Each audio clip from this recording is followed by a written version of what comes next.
Hey guys, welcome to the first episode of Ready Up. My name's Josh Davis. Some of you guys might know me better as Grouch. And today I'm joined by John Corpening, the PvP team coordinator. How's it going, sir? Hey, how's it going? Oh, not too bad. So this is our first time doing the show, so it could be some bumps, but I think we got a pretty good lineup for you guys today. After this, we'll have Hugh Norfolk, the PvP game designer, joining us. We'll also have Karl McLain, the skills team coordinator, and Roy Cronacher, and they'll be showing off the new healing skills. They're in the background wooing. So yeah, we're going to start off today with a little bit of a Q&A. We released a blog post on Monday, and pretty exciting stuff, kind of a roadmap for what we're going to be doing going on to the new year. But there was a lot of questions raised on the forums, so we just want to take the time today to go through those questions and kind of fill in some blanks. Yeah, I think so. Some high-level kind of overview. Hugh's actually going to get into details in a little bit, so but for people who may not have seen the blog post yet, I just want to let everybody know that what we're going to be doing is we're looking at bringing PvP as closer into the game. So one of the things we're going to be doing on Tuesday is actually introducing gold, and you'll also be able to you'll be able to purchase Tomes of Knowledge with both Glory and Gold, and they'll allow you to gain levels. It's great. You can actually use those on your alts. So if you want to, play PvP with one character, level it up a different one, you'll have that opportunity to do so. In that, one thing I really want to kind of make clear is that the blog post was a roadmap. There are some long-term plans in there.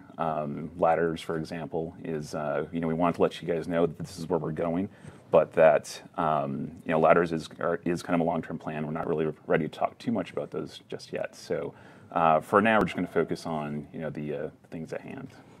I think a good thing to remember is that this is the first update, and there's going to be multiple updates to this. So gold is not the only thing that's coming. It's true, yeah. Right? Gold is not the only thing that's coming. So we wanted to do is kind of go over some questions that we had from the forums. So I actually have a bunch of notes right here, and we'll take a look at some of the questions that you guys had. So one was, should players open their unopened tournament chests? So I think what we want to advise right now is that on Tuesday, the gear that you get from those things, you'll be able to break them down. You'll be able to get luck out of that gear, right? So you might want to hold on to those until Tuesday, and just don't do it all then. So for our PvPers that may not be familiar with what luck does, it adds to your magic find, which will actually work out in your benefit in the future. So it's definitely worth great gathering right now. Yes, and it is something that's going to be incorporated into future PvP rewards. So it's good to start building up your luck now. Right. Indeed, and it works in PvE too. And it works in PvE if you do jump over there. So that's true. So there's much questions about what will happen to my gear and how looks be carried over. This is really something we can't talk about right now. We have a system in place. We have a system that's being worked on, I should say. We're not ready to discuss it at the moment. So we understand that you guys have a lot of curiosity, a lot of questions about that, but it's just something that we're not ready to talk about at this time. We do recommend that, we know you're going to get luck for all your gear, you still want to build up your collection, right. So just don't break down everything that you've got, so that when that new system comes into place, you'll have more options that way, right? So that's what we have to say about that one. So the next one is, what will happen to existing PvP crafting materials? So PvP crafting is going to go away in the next big phase of this. Not on Tuesday, but in the next big phase. So those crafting materials are the current plan, and this could change. We're telling you what the plans are, but plans can change as we iterate through. But the current plan is that those will basically become junk items, and you can just vendor them at that time. But so that'll be all the powders and the orbs and the slivers, and then I guess the Mystic Forge was just. And the Mystic Forge will go away. Is to make it go away, right? So in the next phase, there will just be gear in the game. There won't be PvP gear and PvE gear. It'll just have gear. And so all of your crafting, Mystic Forge crafting, will just be the one system in the game. So we're going to be streamlining things a bit with that. All right, sounds good. Another question was, what will happen to glory boosters? This is one that came up a bunch. Glory boosters, glory is going away. Again, this is not going to happen on Tuesday, but it's going to happen in the next big update. And we really recommend that you use your glory boosters now. I know people are sitting on 100 of them. Yeah. So start using them. We're going to be phasing them out. When you see the vendor, and Hugh's going to shut that off in a minute. You'll want to make sure your glory is always boosted so you can work towards this thing. Absolutely. Wasted time. If you're not using it, you're wasting time. Yeah. So definitely use those glory boosters, and they will disappear eventually, so we'll use them right away. So goal rates, bunch of discussion about goal rates. And I think really the kind of key thing to think about here is that it's not our intent to make PvP a better place to farm. We're looking at we keep hearing people say it's like, oh, I can make a COF run, I can make 1,000 gold in 10 seconds by doing this crazy thing. That isn't actually the case. I am doing the hyperbole thing. It's all right. Everyone does it. Anyway, really, we're not trying to make it the best place in the game to earn gold. We are kind of looking at what sort of average players make, as they play PV, World versus World, and kind of be a little bit on par with those. So we don't want to give the wrong impression when we say that we're adding gold to it. It's not like we're trying to make this the best place for that. A couple questions came up about retroactively adding gold, and that's just something we just cannot do. If we were to retroactively give everybody gold, it would just shock our economy, and we're trying to do this responsibly, bring everybody into together into common currency. So there's a few people kind of concerned about people walking in being able to just buy everything with gold. He is going to show this off in a minute, but the new vendor requires both glory and gold.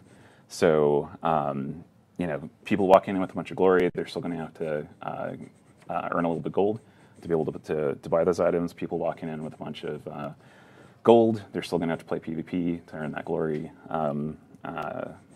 To be able to get those rewards that you're going to see. All right. So it's kind of both. Yes. So I was going to say, one thing we saw in the forums a lot was the discussion over the ranks. Ranks was a really big, a lot of people talking about that, pretty controversial change that we were discussing. So one thing we want to say is that we've been talking about this a bunch internally, and we have decided that we're going to keep ranks. Now we know that we can't keep them in their current format right now, so we're going to have to figure out some ways to adjust them. All that we're going to be discussing that. So once we have a better plan for those things, we'll let you guys know. But one thing that we are going to do right now is that we're going to go ahead and boost it up a little bit. So Team Arena, Soul Arena, in the tournament war chest, you'll be able to get a little extra, aim points. So, we're thinking maybe an extra 100 points in each of those things. Okay. Right? To kind of lessen the blow. Yeah. You a little bit. Increase the pace. Okay. Yeah. Oh, sorry. Hold on a second. Oh, you got it. Yeah, it's kind of inappropriate on stream. I'm just saying. Sorry, yeah, phone calls. Okay. Yeah, sorry. Right. Yeah. Hold on, guys. It's Justin. Oh. It's Justin. Justin O'Dell? Yeah. Oh, okay. Justin, hey, what's up? Man, we're on live stream right now. You did what? Justin, what? You're doing 3 times as much for Solo Arena. 3 times as much for the tournament war chest. No, that's kind of crazy, man. What? 5 times? 5 times for Team Arena. 5 times rank points. I don't think you could do that. I don't think you can do that. Well, just delete it. No, delete it. What do you mean? The backspace key? It's broken. How can the backspace key be broken? Evan ripped it off your keyboard. Evan ripped the backspace key off your keyboard. He's a ninja, man. The fresh Lesh. The Lesh Prince of Bellevue. You're kidding me. Well, go get it back from him. Get it. Wait, he swallowed it? So you tripled the rewards for Soul Arena and quintupled the rewards for Team Arena, and you can't delete it because Evan swallowed the backspace key. You mean the only key left on your keyboard is the Enter key? All right. Well, there's nothing else we can do about it. Yeah, you're just going to have to hit Enter. That's what's going to have to happen. All right, we'll talk about it later. All right, bye. Justin Odell. And Evan. Code Ninjas. Yeah. Well, we can't let this gastronomic sacrifice, go. I mean, like... He's got to go. Yeah. They're going to have to go. No, I know. I mean, does he know how painful...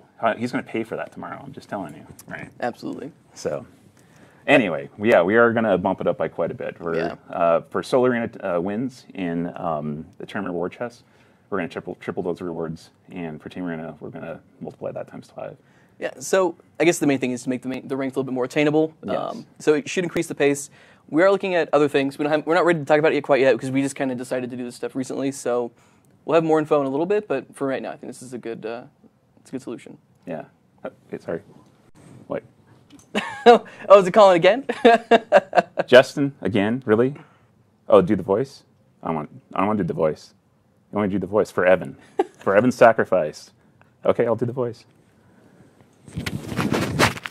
YOLO.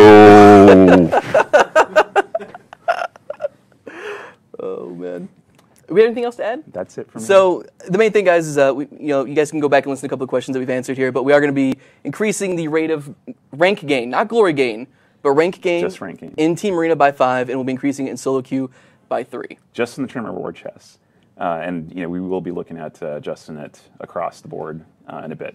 Mm-hmm. All right, sounds good. We'll have Hugh up here in just a couple minutes, and we're going to look through the rewards vendor for the December 10th patch for everything in PvP. Thanks again. This is John Corpening, the PvP team coordinator. We'll be right back, guys. Thanks again. We'll see you.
All right, guys, we're back. Again, my name's Josh Davis, a.k.a. Grouch, joined by Hugh Nightmare. This guy's a nightmare. Norfolk. That's right. And he's the PvP game designer. We're going to be going over the rewards vendor that we've added in for the December 10th patch and what you'll be able to do with all of your sweet, hard-earned glory and gold. That's right. Take it away, my friend. So the first thing we did, obviously, is we added a vendor here. It's the glory rewards vendor. It's again temporary vendor. So when you come here, December 10th, you will see these 3 sweet little tabs here. So the first thing you're going to see here, this is just the basic tab. You're going to see a Tome of Knowledge. It's tradable to your account. You can take this, you buy it for 1,500 glory and 20 silver. You can take this, you can trade it to all your characters. You have to buy this and use it in PvE. But you can buy an infinite number of these. I think we did the math, and I think it's, what, 16 gold? Something like that. Around 16 gold and, a pretty healthy amount of glory. But you can get level 80 characters. So for people who play PvP a bunch, they're going to have enough glory easily. And if you play any bit of PvE or have just a little bit of gold laying around, you can get level 80 characters. Pretty much your hard-earned glory then turns your characters into level 80s that you can invest and do other things. Now, who knows that those level 80s may do other things in the future in PvP, but for right now, it's just a PvE level that you can use to go into World v. World as well as PvE and be able to do all the content. So another thing to mention with these is that this is, when you use the terminology, give you a skill point. It's true. And all of the new skills being added to the game, like for example in this patch, we'll be going over this in a little bit, we'll be adding healing skills. You'll need to have these skill points from the terminologies to... Terminology? Yeah, I don't know. To be able to buy the new healing skills. I believe it's 25 points. Yes. Now, mind you, if you were around and you've been playing a while, you get the Birthday Bash one. You get to rank 28 immediately. You get 18 skill points that way. So you only need 7 more books to buy a healing skill for that specific class. So again, it's not that bad. You know, it's definitely a little bit of investment both ways. But you will be getting gold from PvP, so it's not like the end of the world. Like, yeah, and we'll go over these in a little bit here. Yeah. We got it. Yeah. Be patient, guys. Simmer down. We'll get there. But yeah, we'll go over exactly how much gold you're going to get for all the the different game types we have: custom arena, solo arena, team arena. But for right now, let's just go over this vendor. So the next thing we got here is the PvP mystery coffer. So what we decided here was we wanted to give a little bit. So if you have a bunch of glory and a little bit of gold lingering around, you can just buy these mystery coffers. Now, what's in the mystery coffer? It's a mystery. I can't tell you what's in there. But it definitely has things that you probably have not seen.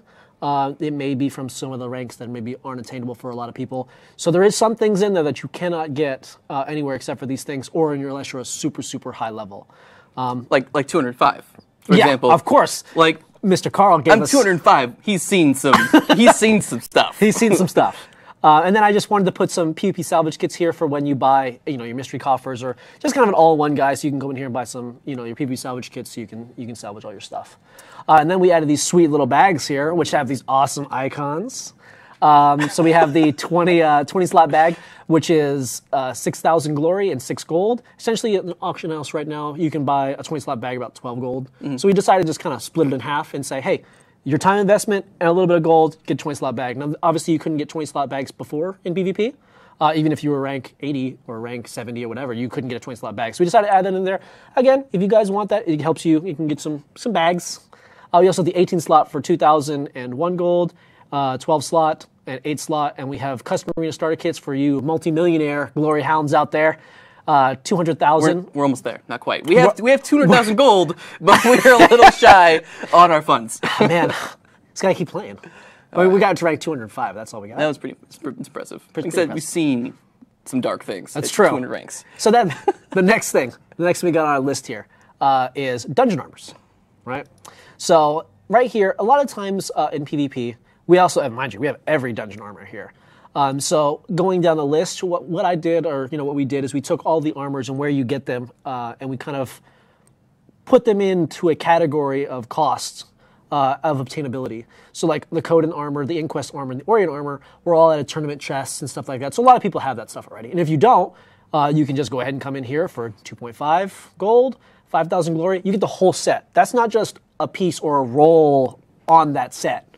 You get the whole set. The whole thing. The whole thing. So, and again, you just drop deposit in the locker, and your character, whatever character you want, can use that set. So, and then it's pretty sweet. You can just right-click and preview that armor right here as you go through, so you can really see which one you want there. And obviously, if your profession can't use it, it kind of throws up this little error here saying, hey, you can't use it for your profession, but you can buy it and deposit it and whatnot. So we got all the sets here: heavy, light, medium, all the proficiencies. But then as you get to the higher tiers here, oh man. Furnace? Yeah. Can we see it? Yeah. So you can look like a castle. You look like a straight up castle. But yeah, so we did it so like some of these armors, it was literally some of the highest ranks you could get. And people in PvE and stuff like that could get these armors not easily. I mean, they had to put a little bit of time investment. But we're putting 40,000 glory in something, that's a time investment in itself. Right. So we try to make it so anyone can come and get these armors, but they have to put in the time. And a lot of people have put in the time. Now they can come get the stuff.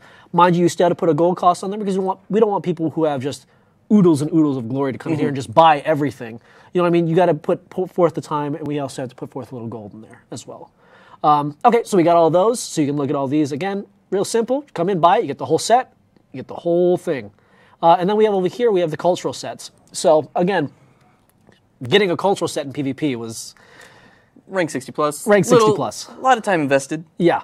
But, you know, in PvE, as long as you hit a certain threshold level, you could just go in there and buy it for a nominal bit of gold, and you could get it. That's pretty expensive. Well, the super high tier sets, yeah. Now, Right. now, to be fair, the tier 3 stuff was 120 gold for the whole thing. But like, you know, at level 30, you could be walking around with human tier 2, or human tier 1, I'm sorry. So what we did is we wanted to make it so you guys can come in here and get that. Again, it does the same thing where you can preview it, and you can come in here and check that stuff out.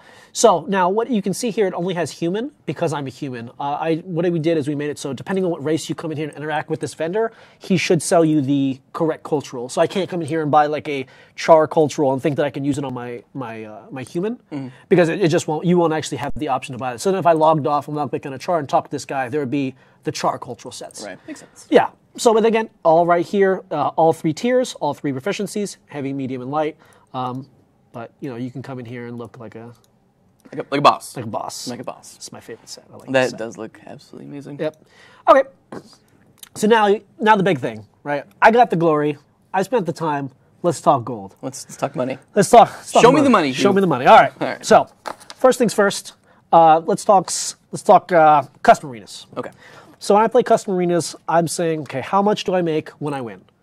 All right. So right now we're saying a win in custom arena is 15 silver. So you say 15 silver, okay, that's not millions of gold, Right. but it starts to add up, right? And that's like, you know, you can get, we were saying about 6 pops or whatever, in so often, whatever, but you can make about 15 silver a pop.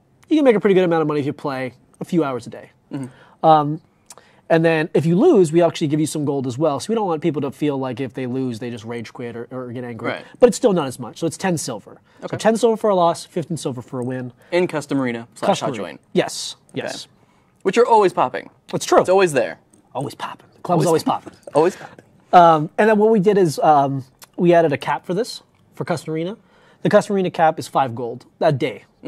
So the reason why we added a cap for this was because we were a little afraid of botters. You know, we didn't want to introduce something that, you know, somebody could come to PvP and bot and do things like that and really ruin the experience for people. So we just added that cap. Now, mind you, it's going to be pretty tough to get to that cap. But we had to add it in there. So Now that cap only applies just to custom arena. just to custom arena. So we're going to talk about the next one. So the next one we got here is solo arena. So what we wanted to do is make it so a loss in the next almost kind of tier up of game is not as profitable as winning in the tier below, but still more profitable than losing in the tier below. So for instance, solo arena win 25 silver. Okay, so that's now we're getting to a quarter of a gold every time you win. And then a loss is 12.5 silver. So again, the win in custom arena is 15 silver. Losing in solo arena is 12.5. So you're only 2.5 silver off, right? So it's better to come and play solo arena and lose than it is to lose in custom arena. But again, winning in solo arena is 25, Right. Which is almost double. Almost. Math. This is our time. Yeah, Our kind of math. Yeah, that's our kind of math. That's double, I think. That's right? close enough. Yeah, that's close enough. Carry the number. Yeah. Carry the 1.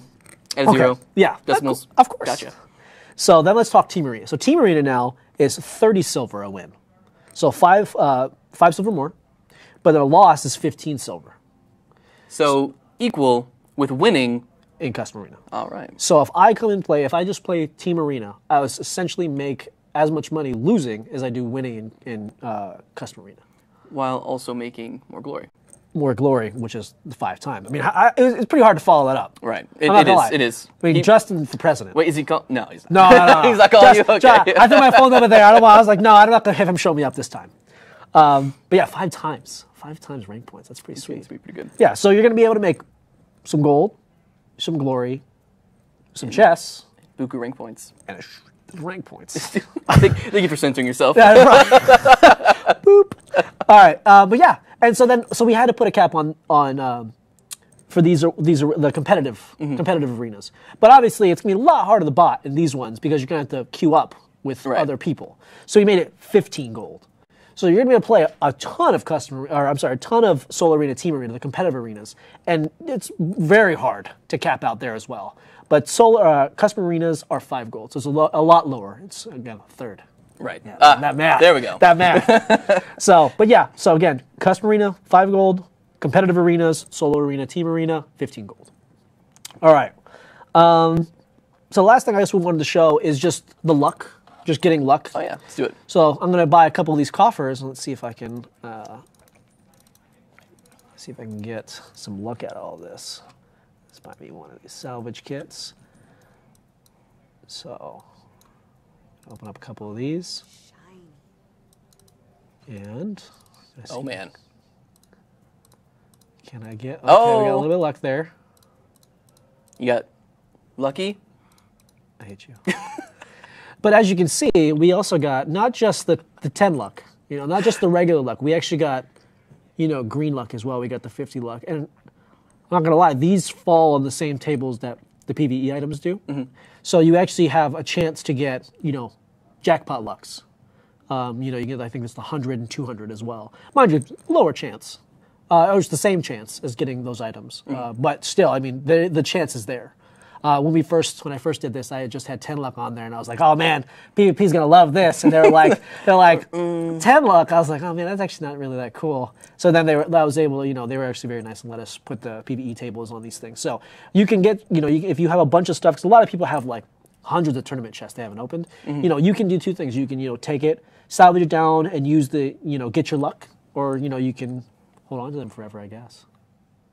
I think I'll go for luck. That sounds good. I mean, who knows? Maybe we'll use that in some of the other PvP. You want to pop those and then open up the panel so we can just show people what it looks like? Yeah, sure. So obviously, if you've never done luck before, because some PvP players haven't, so if you open up your hero tab and you go down to achievements, you'll see over here is your luck over here. So right now I got 1% magic find like a beast, but if I crack open a couple of these bad boys, you can see that I get some luck. Obviously, I don't have enough right now to level up, but I would level up and I'd get an extra % of luck right here. Yes, of magic find. Magic find. I'm sorry. Yeah, magic find. Which will in the future, like we said before, be pretty sweet. It will. It will definitely be something to want for PvP players as well as PvE players. Well, do you have anything else to show us? We went over the gold rates. We previewed the vendor. You can get the cultural armor, all the dungeon sets. We got the tomes of knowledge there. Yep, bags for days. Bags for days. We got all of our dungeon sets, and you can look like a castle. A castle. You can look like a castle. What's the other ones look like? Let's take a look at these. So this is actually my favorite set. This is one I always wear on all my characters in PvE. He's pretty sweet. If you made him green, you look like a tree, kind of. I put him red, black and red. Black and red all day. But yeah. Black and yellow? Black and yellow. But I mean, the best part is you can really come in here and really just preview all these things, which is really nice because you can be like, maybe I just want a piece of this stuff, but you get the whole set. You can throw it in your locker and use it on any character and just kind of pick apart all these sets if you want. So. All right, sounds good. Well, again, guys, this was Hugh Nightmare. That's right. Norfolk, he's the PvP game designer. Mr. Josh Grouch. So we're going to jump over to the next segment here. We have Karl and Roy coming on to show you guys the new healing skills. Before that, we're going to show you a clip from a 2v2 tournament that Blue shoutcasted. And if you listen real closely, you can hear me giving really awful commentary in the background as well. We'll be back in a couple minutes. Thanks for watching, guys. Thanks, guys.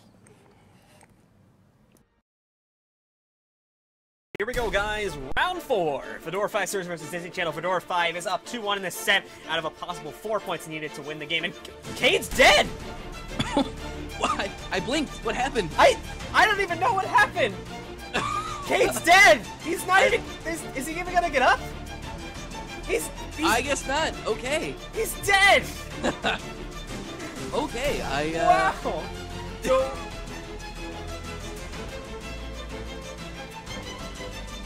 Sugar Blaster getting pretty low here, however, a nicely timed stealth that came in there from Cave from Morning Dry may have just saved Sugar Blaster's life.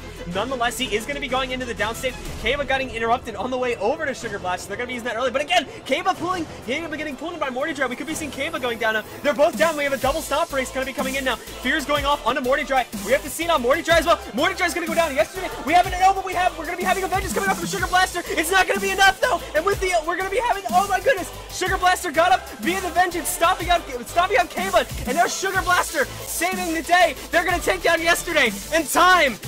Oh no, wait, it's not over yet. Hold on, it's not even over yet. We did have Yesterday. He got back up because Sugar Blaster, the vengeance expired, and we'll have to see now. Yesterday will win this one with time on his side. Yesterday will take that one. Oh my goodness. Onto Wallabone. Nonetheless, Morty Tree is pretty low. Lord Braille still has the possibility of taking down, but no! A kill shot out of nowhere from Sugar Blaster is going to stop any chance of that. Lord Braille will go down and tie this set up at 1-1. Nicely done indeed. Except you'd be able to get that healing off. Good judgment on Reezy's part of the way, not throwing the elixir down, not wasting that cooldown. This is obviously needed there. But again, we are seeing Subcutie getting pretty low here. 2,000 health, 1.9k, but turning it around on the Cade. Cade's down this time. We're going to see he's up on the catwalk too, so we can't jump down that far away. B.O. Bob is available too, but now Subcutie's in the down state. It's going to be a race. Tanny does have, actually, looks like they're going to both opt to try and get targets back up. But again, Tanny's getting low here. We'll have to see. The Spirit's out, but it's on cooldown. Whatever happened last time on the last pop, it didn't res Cade. Cade's so low right now. We'll have to see. Is he going to be able to survive? Here comes the Illusionary Berserker putting some more damage onto him. They killed the Spirit. They killed the Spirit and blocked it. Because of that, Cade's not back up and in the fight, but Tanny's so low right now. Both these teams are scrambling and trying to kill someone here. This is going to be so close. Cade's back up. He's at full health. He can still keep this going. Subcutie's probably going to go down. Subcutie had the heal available, but got interrupted by being killed there. Reezy now coming in, trying to get the stop. We're trying to get the resurrection up onto his teammate, but there's just so much damage. Tanny's now down. Tanny's down. Reezy's showing as much damage as possible. We'll have to see Subcutie's getting so low. Interrupted. This is going to be close. Subcutie's literally seconds away. Subcutie's dead. Subcutie's dead. Reezy has no health. Turning it around. Nicely done by Disney Channel. Turn the game around and bringing it back up to 2-3. They're not dead yet.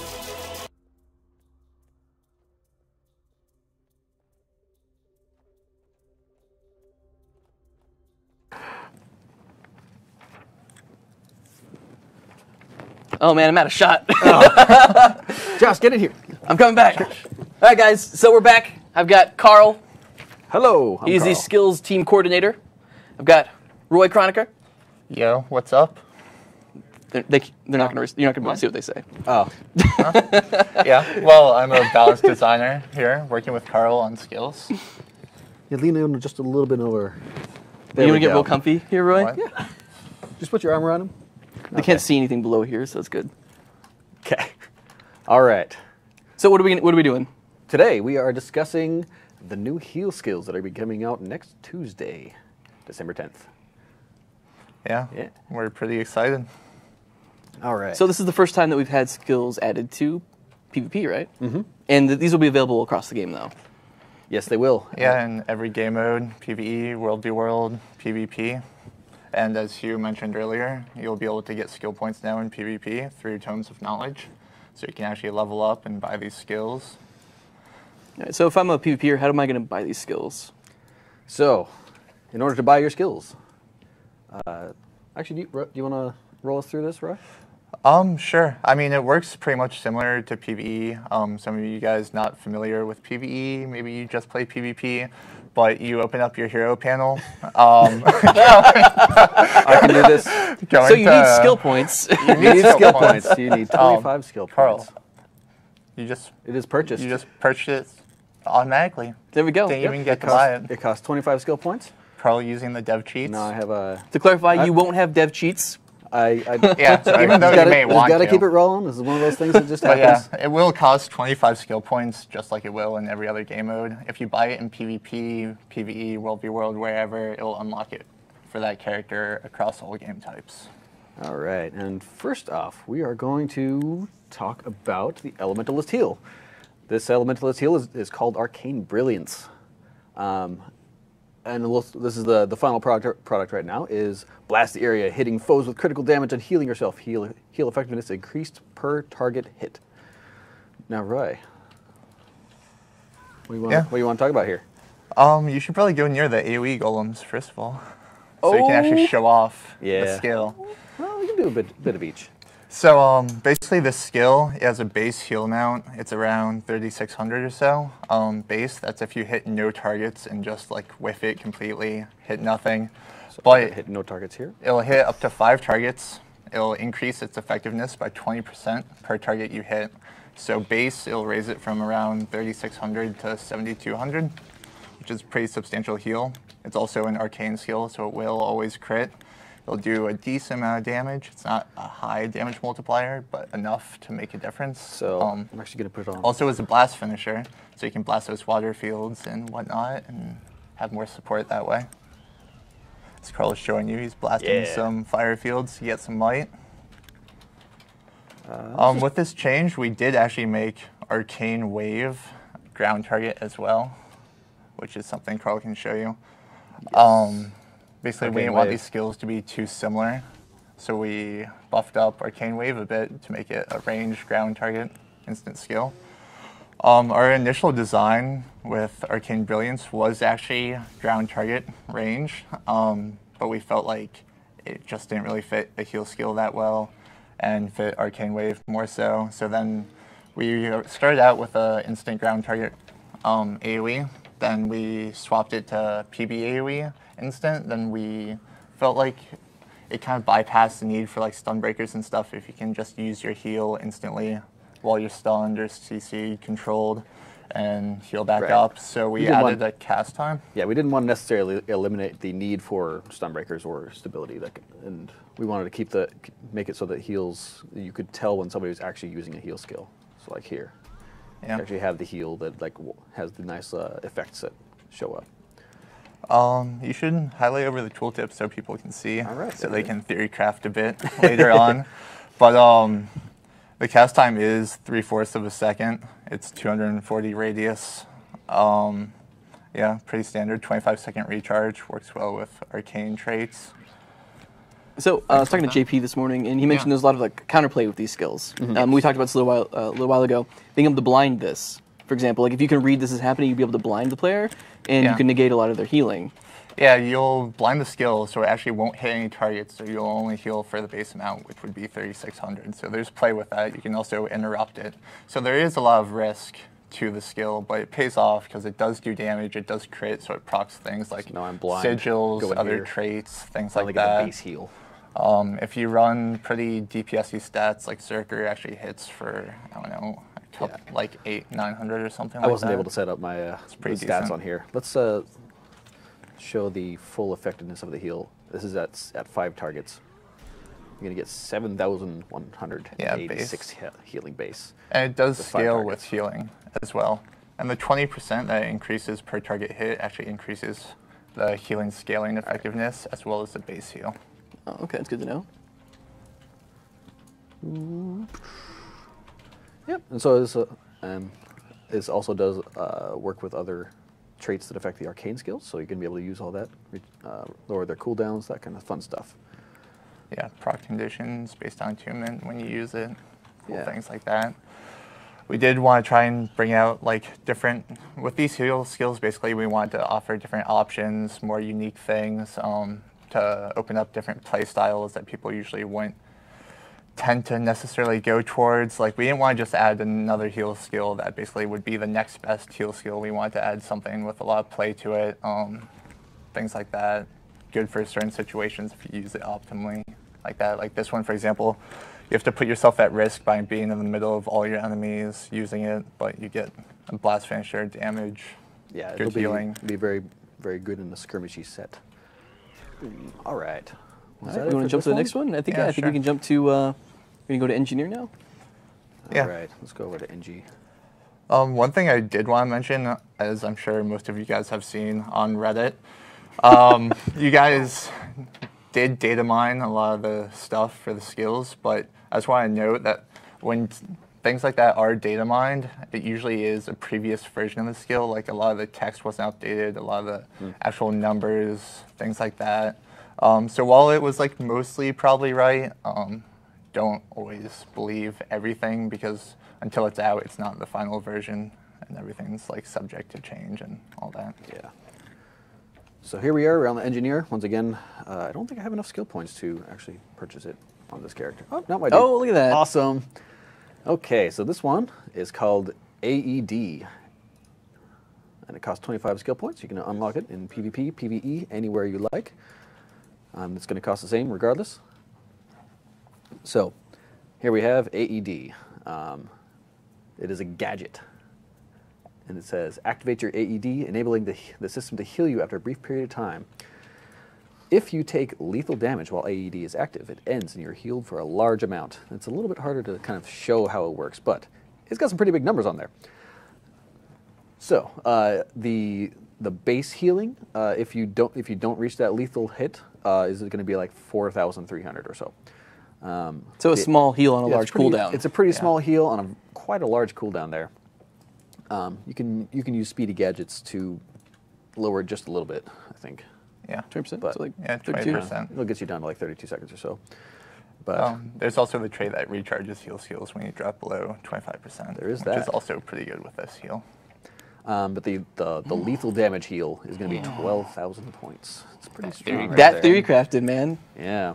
As for the static shock, this is going to be your your tool belt skill is going to be stun your enemy. It's going to be a small amount of damage. So you're going to stun them for 1 second. It's got a somewhat of a larger radius than melee, but Kind of opens up some options for like a roaming engineer, having another interrupt, stun, things like I that. missed it. This heal also is really good because it does have a little lot bit of longer than play. melee. You can basically stop attacking the engineer if you see the buff on him, so that he gets like a small heal out of it. But if he does take lethal damage, he will take a pretty significant heal. Like it's 13k base, right, Carl? About? Yeah, it's about 13,000. Should I go over to spawn here? Sure. Can I teleport let's do there? it. You Use can them do you dev can cheats. I'm just use gonna them dev cheats. In the interest of time. Yep. Yeah, people can just be jealous. Yeah. That's going to be a little hard for me to hit because I don't. This is not. What kind of build you got here? That should Hey, be it's glassy enough. adequate. It didn't seem very trusting. We're good. No judgment here. Uh-oh. He's too tanky. We want to die. Okay. Spawn Yeah, here. come on, Carl. You're trying to. Udahane, go. Such I a should have hit spawn tryhard. here. He's gonna pull you in at the last second, and then I he's know. gonna dunk you. There we go. We hit that lethal damage. It healed for 12,000. It does scale very well with healing power too, so you can get a 12,000-ish heal up to around 16k. No, Or no so fun in for a full you. healing build. Get off. Run away. Quick.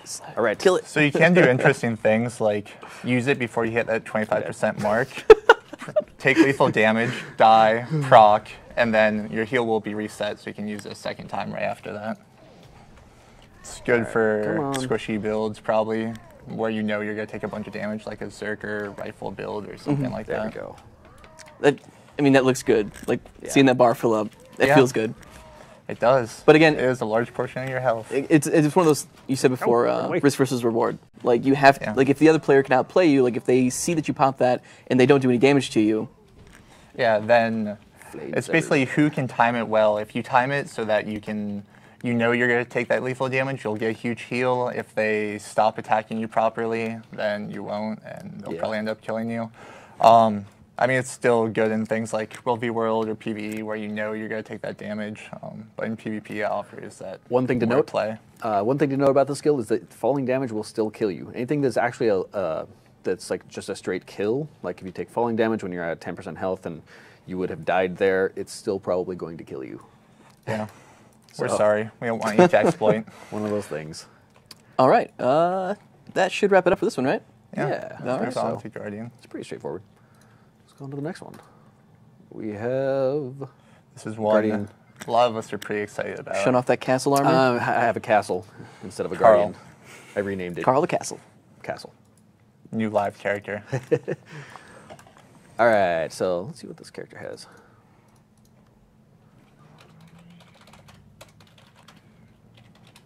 There we go. Hey, I have skill points. Well done. All right, we're gonna start off here. This is called the Guardian skill is gonna be called Litany of Wrath, and we're going to buy it for 25 skill points, and we're gonna equip it for free. Oh man. All right, and someone maybe if you have something like the scroll of, or is that the Book of Experience, the one that grants you level 20 of a character? Oh, we talked about that earlier. I Yeah. don't remember what the name was. What's that name, Hugh? It's like the birthday present thing? The Insta level Yeah. 20 scroll. Yeah, that's what it's level called. 20 scroll is going to be That's your what you wanna friend for use. a lot of these things. Let's see here. I was actually going to unequip a lot of the traits because I had them equipped earlier. So maybe you can Yeah. talk about what the skill is? Yeah, Sure. Go for it, Roy. I So need to do basically, this. this heal skill, we didn't want to buff tanky or supporty type guardians that much, since we already felt they were in a really good place. We felt like DPS Guardians were kind of lacking a little bit, so we came up with a creative way of have buff them basically through this heal skill. Basically what it is a meditation. It's a 1-second cast. You get buff on yourself for 6 seconds. It'll heal for a small amount, just like 1,700 it's less than 2,000 base. Just a bit, so you get some healing when you first use it. But then for those 6 seconds, you have the buff. 20% of your outgoing damage will heal you. So it's really catered towards those like Zerker high DPS builds where you just want to get in, do a ton of damage, and it's going to heal you a whole ton, especially in those AoE fights. Kind of a Berserker setup right now. It's got an Ogre set with the Berserker amulets, air, and force on sword and shield. And so it also is very good with all the meditation traits because you can take like meditations heal you. I'm going to show what it looks like. Around like 4K base plus that buff. I'm going to show what it looks like before any of the actual traits kick in. So it's going to be 1640, and you're going to heal for 20%. Activate the smite condition or so. There we go. We're able to heal about 6,000 damage or so. And then that was single target, and this does single target for AoEs as well. I guess I can show it on the some good synergy with like a greatsword for sure. Yeah, or a staff in a bunch of situations like World v World, things like that.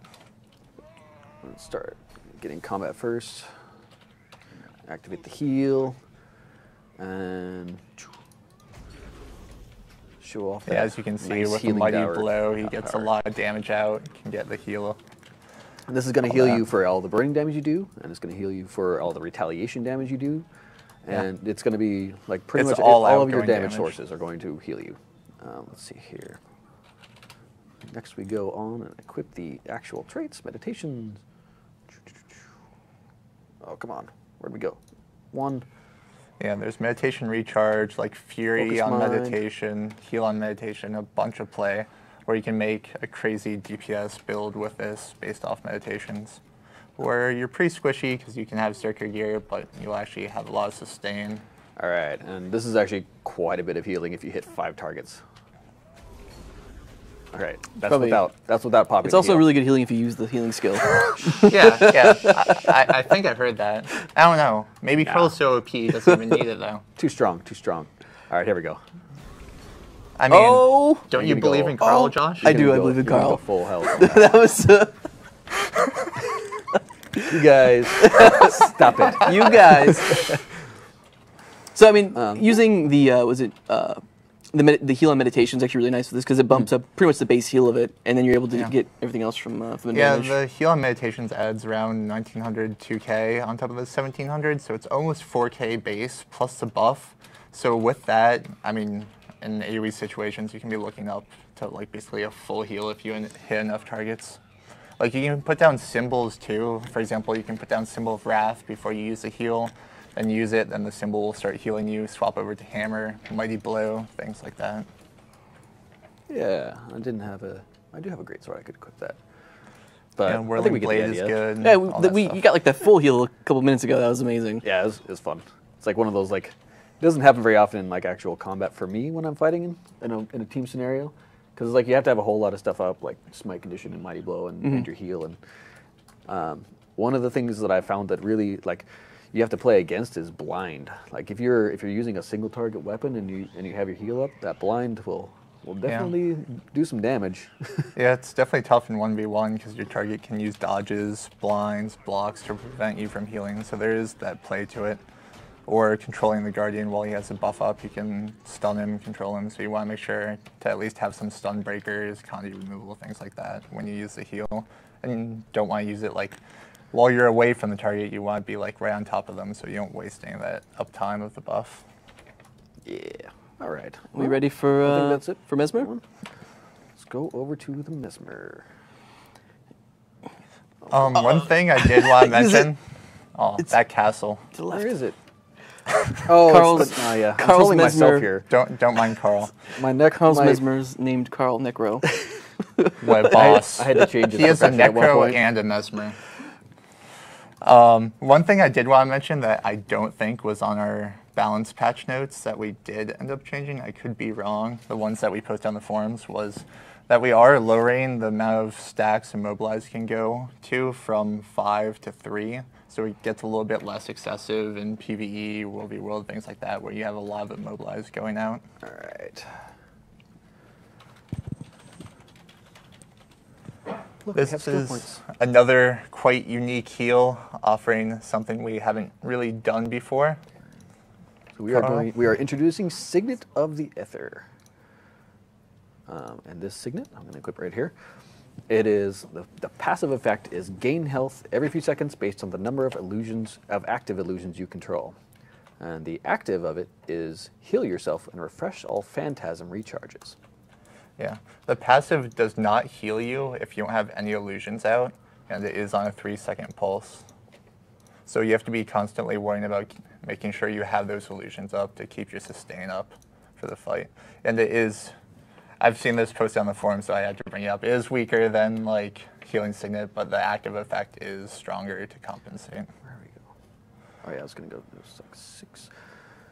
So move Basically, fast. the active is about like I'd say like 5,500 heal, I believe, and then it also resets Phantasm recharge, like your Duelist, Berserker, all that stuff. If it's on cooldown, it will instantly come off cooldown, which is very useful for Phantasm style builds.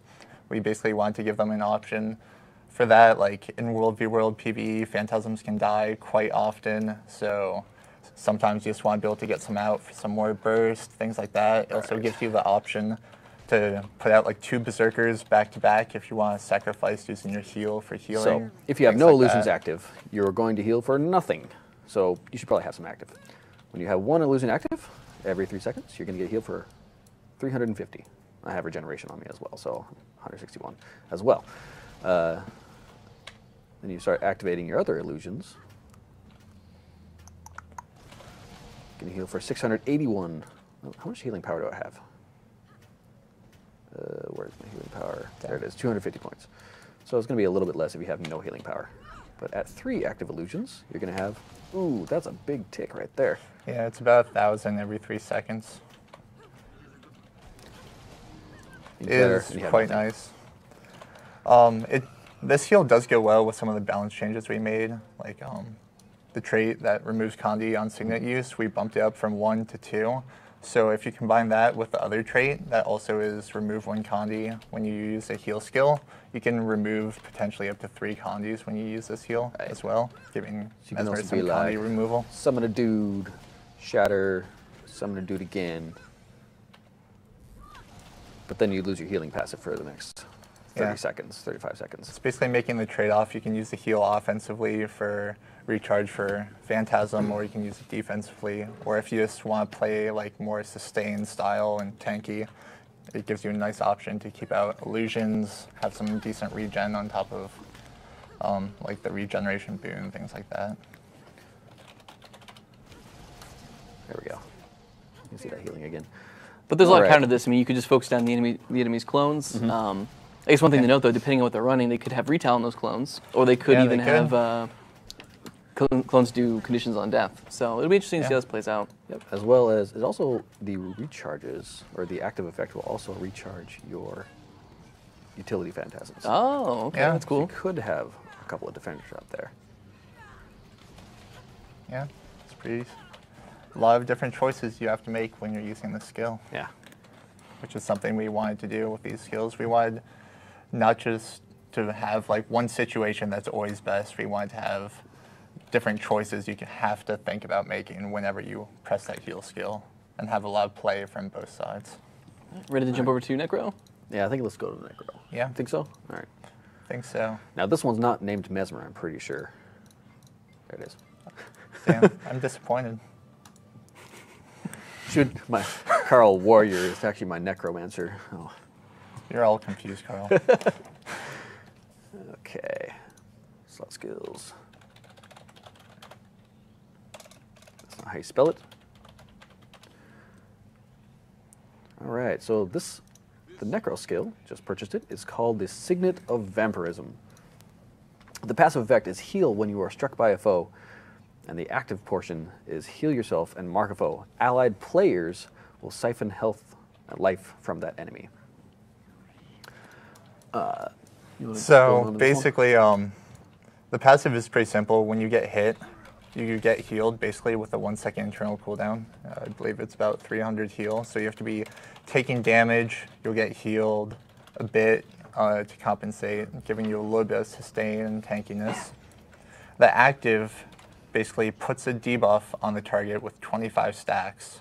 Any allies that attack that target will siphon life from them, also with a 1 second internal cooldown. So the buff is 5 seconds. The maximum you can possibly get is 5 attacks off yourself, but if you have allies around, you can consume the whole stack. It also does damage since it does life siphon, so it is a nice added DPS boost when you're focusing down a target. It's good group support, like with these heals is another so you can be able thing to call your targets, so you can really focus on activate the effect, and it shows up in a nice little red vampiric signet above your target's head. Yeah. With these heals, we did want to increase support across the game. It's something we've been doing with our traits and other heals, and this is just an example of a skill that you can use to help your allies, help your group succeed in a fight, and not just benefit yourself. As you can see, when I he's average out attacking, around four attacks of siphoning health on there. Yeah. And as Karl mentioned, you do see the clear red signet buff above the target, so you know when you have that on you, that target can also dodge, block, and things like that to avoid getting their life stolen, basically to prevent the allies from stealing that life from you, damaging you, and healing themselves. Mm-hmm. So there is play that way. Let's mark this guy.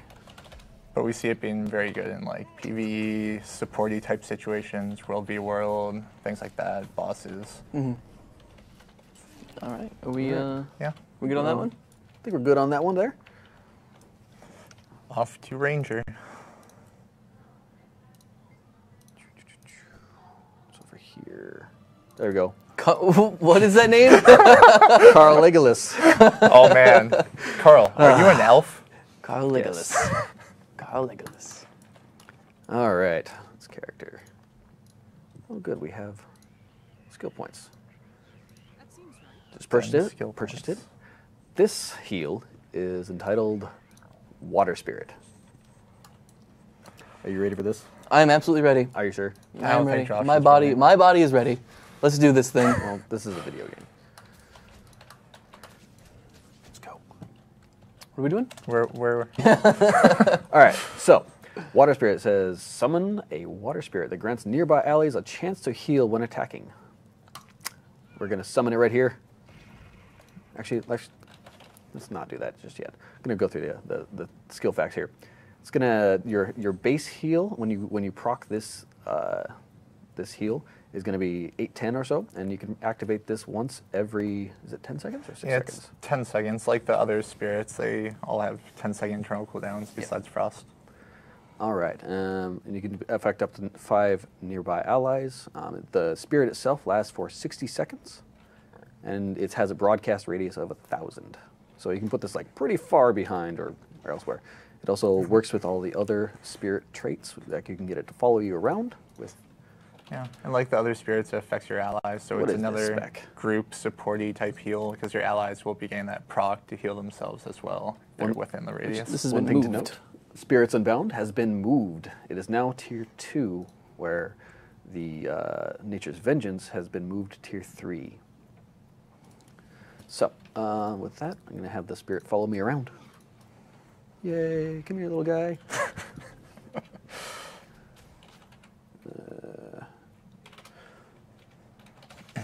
All right.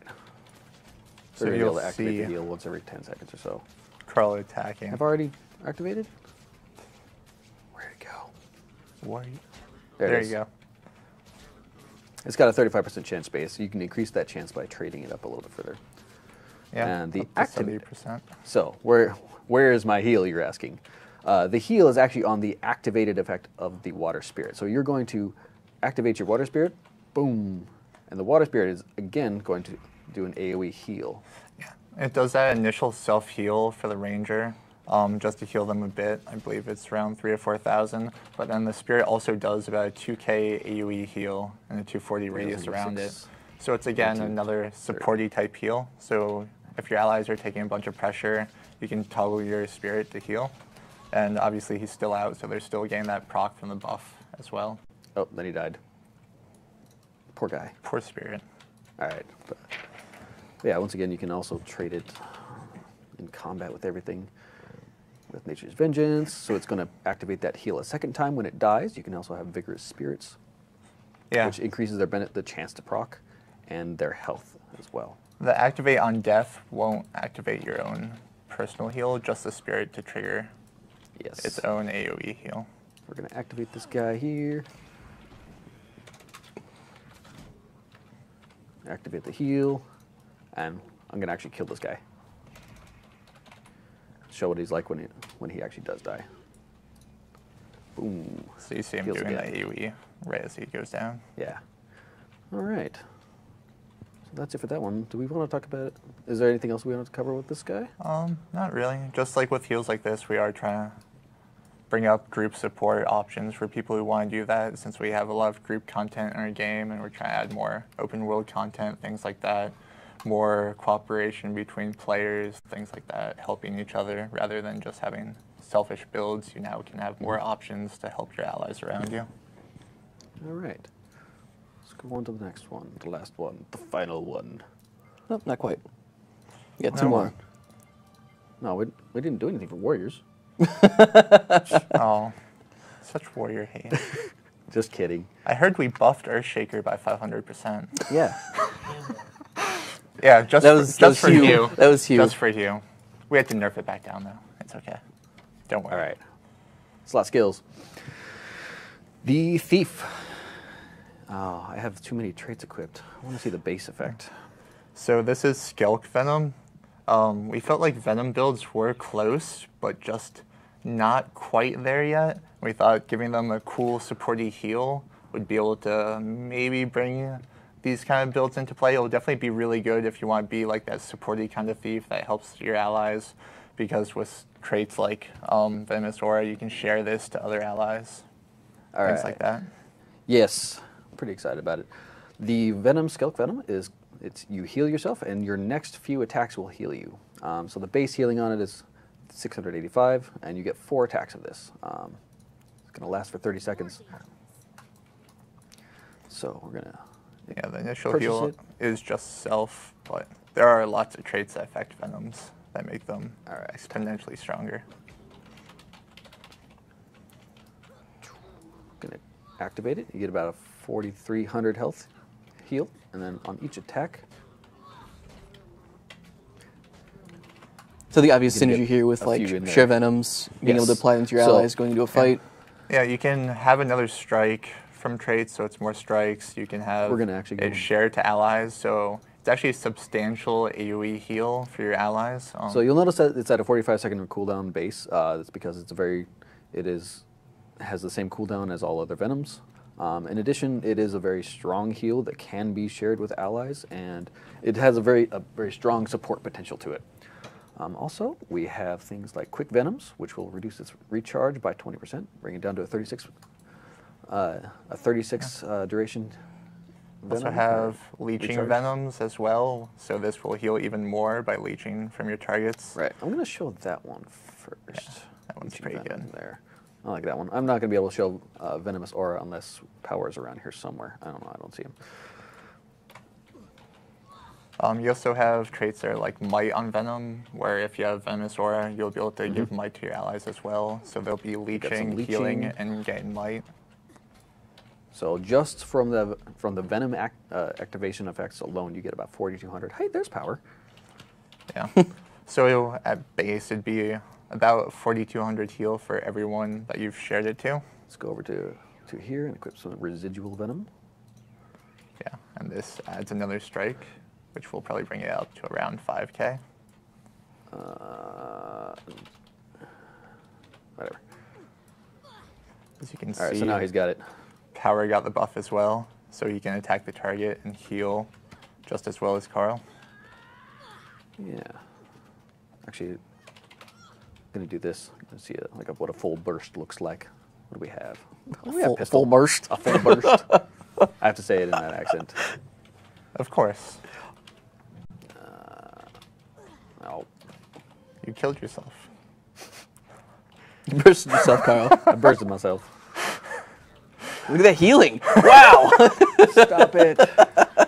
All right, so he's actually going to heal quite a bit. Oh, he's part of my group now. All right, let's do that. Go ahead and activate the heal. So we got about, as a warrior, we got about a 20% heal off of that. Yeah. See what it looks like on him. As you can see, you'll see. Maybe attack the target, get some heals. Yeah, got about 20% off of that. And then you can continue to cycle your venoms to continue the leeching process. It also scales pretty well with healing power. So the more healing power you have, the more your allies heal and things like that, with leeching venom as well stacked on top of it. It's pretty substantial. You can help people out. Like, I foresee groups using things like this in combination with the new Necro heal to debuff a target, share venoms, and all attack it for some life stealing, extra damage, lots of group healing. One thing to note is that Tyler's playing warrior, so his health pool is just naturally larger, meaning the Yeah. bar moves a little bit less than you would think it would. Yeah. He said in chat that it healed for about 5.4k, which is just pretty Yeah. decent. Pretty good. It's probably our largest allied heal. John said to put the cleric standard on. Oh, the cleric set. Do I have one of those? No, I don't. Yeah. Them dev hacks Dev hack's right there. right there, Yeah, waypointing like a mouse. Waypoints, man. Oh, it's so festive. Yeah, all those candy canes. Put the clerics on. All right. Dev hacks again. All. No. What? Oh. Your My arm accuracy, is like all the way over your here. accuracy is just in the dumps, man. I don't want to hear it. That was loot. Yeah, where did I? Yeah, where all did I that get gold. All right.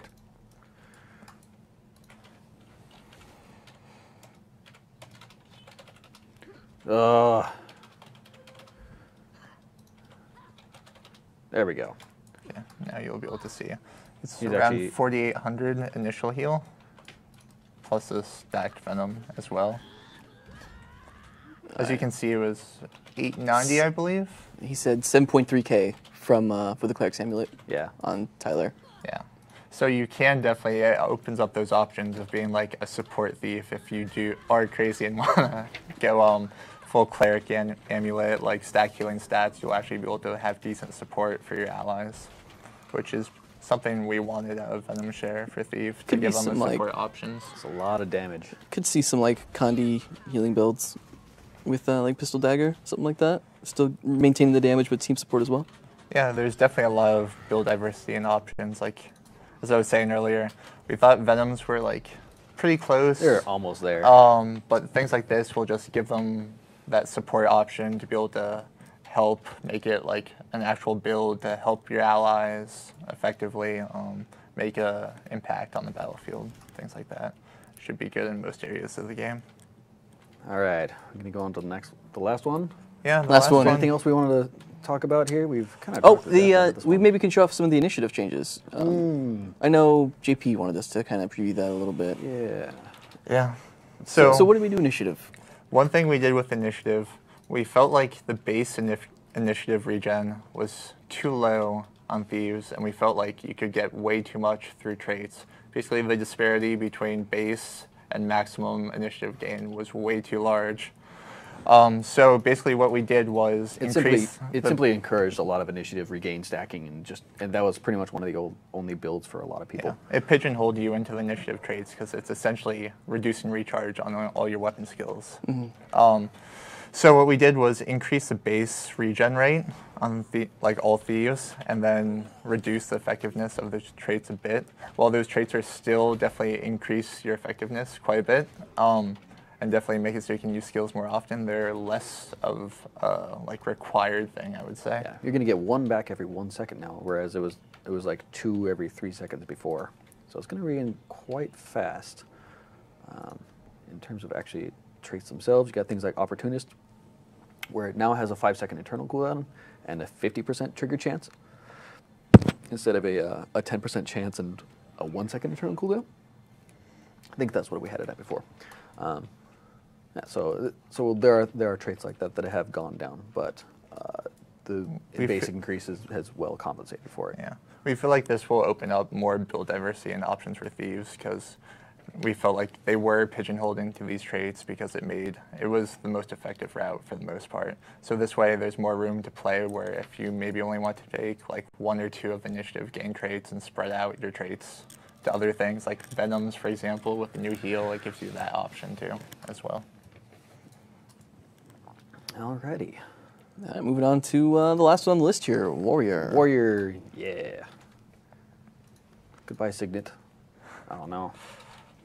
No, Carl, don't do it. All right, so the new Warrior heal. I need to reset my traits because It's making people get really excited seeing clutter all over those. it. Yeah, the new Warrior heal is called Defiant Stance, and it is a stance. It is heal yourself, and you will absorb all incoming strikes for a period of time. So we're gonna buy it. We're gonna equip it. Yeah. So all stance traits will affect it, like 25% duration, vigor on stance, things like that. And basically what it does is while you have that buff up, it will convert all incoming damage. It's gonna fight power, I think. And all the damage includes both Condi damage and physical damage. So any incoming damage to you will be converted to healing. When another player is attacking you, they'll actually see green numbers pop up when they attack you for that time. The base duration of that buff is 3 seconds. We wanted to keep it pretty short, so there's a pretty skilled window where you can use it, like reflect, basically make it so you can pick those opportune moments where you see like big attacks coming in, use it, basically invert that damage to healing on yourself. And the enemy also has the opportunity where it's not crazy like in Endure Pain where you just have to wait it out. It's like a small window where you stop attacking them if you see it in time, This one's so you don't heal them. Physical training. Yeah. All right. No, I don't have a great sword. It also does have a small base initial heal. It's something we want to do with a lot of our heals is, so if you do mess up using it and no one attacks you, then nothing happens. Basically, we wanted to have some impact, even if you whiff it completely and no one attacks you. So. Does it happen a lot, Hugh? One thing that we might mention is that a lot of the percentage conversion traits were upgraded quite a bit. Well, at least a bit. A bit. A lot of our adept conversion traits have gone from 5% to 7%. The master traits, anything that converts in the master line will be 10%. And then the Grandmaster line will have a 13% conversion rate. Yeah, they're basically consistent per line, whereas before they were kind of all over the place and some were better than others. All right, axe. What? Whatever, we'll just fight. I challenge you to a duel, don't kill me. I mean, you can kill me, it's okay. Better time that Defiant stance properly, Carl. I'm just going to use it right now. Oh, that was a mistake. I know, probably. I have to now survive for 30 seconds. See, that's what you shouldn't do with that heal. You should wait until you're low and see a big strike incoming, and then pop it. Or like, for example, in PvE, World v World, if you see a bunch of AoEs on the ground, you can pop it and run into them to convert that damage into healing. Eviscerate! All right, I only got 5 seconds for my stance to come back up again. I think Tyler's being nice and not killing me yet. I want to pop it right into his face right here. You see it? Yeah, and he's get all getting that healed healing. for that damage. Obviously, Tyler saw him pop it, so he backed off a bit, so he didn't get all the healing off as effective as you would in some cases. I would like to note that also Agony does go through this. This does not convert Agony. And don't think your falling damage is going to stop you either. Agony and falling damage both go through this. That pro dodge, man. Look out, Carl. No! Can I even die? I don't think so. Oh, I can. You could definitely die. I thought I was. It happened, I Carl. thought I couldn't die. All right. That So happened. there's some Defiant stance. Oh, look at power, bowing. So honorable. He's such a gentleman. He is. Yes. There we go. That feels Man, you better. really whooped his ass with that non-crit eviscerate. Hush you. All right. We got anything else to show? I think that's about it. Just We mentioned it in the beginning, but the skills do cost 25 points in all areas of the game. When you unlock them, you'll be able to unlock, if you unlock in PvP, if you unlock in PvE, wherever, it'll unlock it for that character in all game types. It is by character, like other skills, so if you want to unlock it on multiple characters, you'll have to purchase it on each individual one. Next time we do this, we'll make Roy drive. Yeah. So we can do the peanut gallery thing for him. Oh man, All right. I feel special. Oh, it's so fun. You guys are great. One thing to know about Defiant Stance is that if you don't have any damage incoming, like if you have Endure Pain going, I wouldn't recommend activating it because you're not going to get any heals. And this applies to Condies as well, right? Yeah, it does invert Condi damage. It will on your invert character. condition damage briefly. So you get Yeah. about a 3-second window, and if you have it traded for bonus duration, you'll have 3.75 seconds of damage reversal. And besides just seeing the buff on the warrior, you do see the heal numbers, as I said. If you're an enemy attacking a warrior with Defiant Stance up, you'll see heal numbers popping up on them, so you'll know instantly that what's going on to not attack them because you'll see that you're healing them. And we want to keep that window short, so it is those opportune moments where you can invert a bunch of incoming damage, but if you time it poorly, there is a downside, so there is play to the skill as well.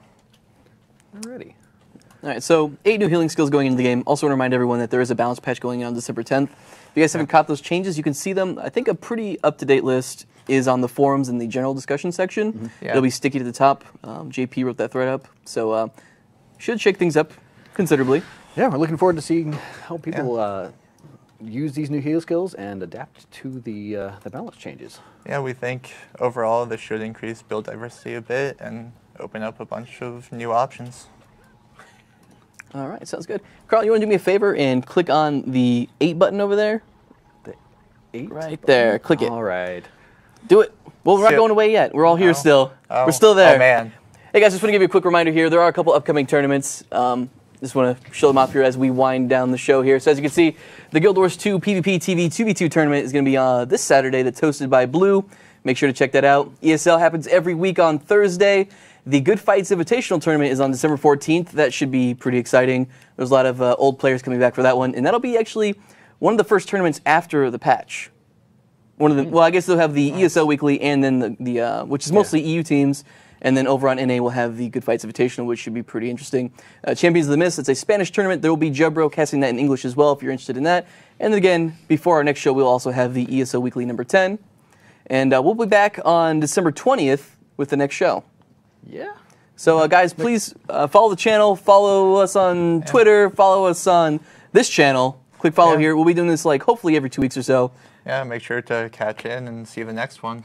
Yeah, definitely. Look forward to seeing you next time. All right, guys, we'll see you next time. Thanks for it was watching. fun. Thanks. Hembo.